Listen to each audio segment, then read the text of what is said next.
Fancha has collapsed. Nearly 100 billion yuan vanished overnight, affecting hundreds of thousands of people. Fancha was the most prominent and financially driven brand in the Chinese Pu'er tea market in recent years.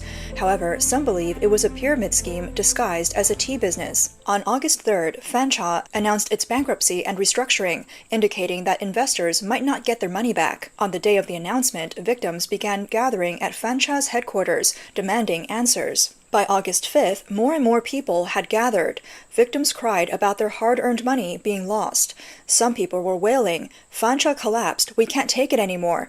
The crowd was emotional and conflicts broke out. Ironically, while victims were causing a commotion at Fancha's headquarters, the company's top executives continued to brainwash employees. In a video, Fancha's founder, Zhang Chaogen, along with employees, chanted, "Face the difficulties, overcome the challenges, let's work hard together." Most people were raising their fists and seemed very enthusiastic. According to public records, Fancha Holdings Guangzhou Company Limited was established in September 2022 with a registered capital of 10 million yuan. Zhang Chaogen is the legal representative. Despite Zhang Chaogen reassuring the investors, there were reports online that Fancha's signage was removed overnight on August 5th. Fancha's announcement stated that the restructuring would take 70 days. However, netizens said the plan was full of loopholes, childish, and not worth considering. Victims believed it was just a delaying tactic by Fancha.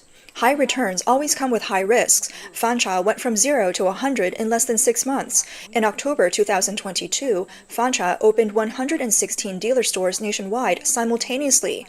By the 339th day since its establishment, its core dealers exceeded 340, with a new Fancha store opening almost every day.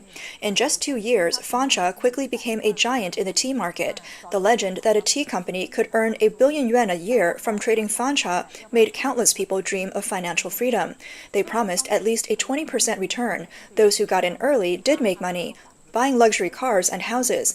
Otherwise, people wouldn't have followed. Once a product gets tied to finance, it's no longer just a product. Like alcohol and tulips, Fancha's success relied on 2 factors: marketing hype and elevating the product's image. Fancha often released promotional content showcasing its strength, like opening the first international flagship store in South Korea and appearing on a big screen in New York's Times Square.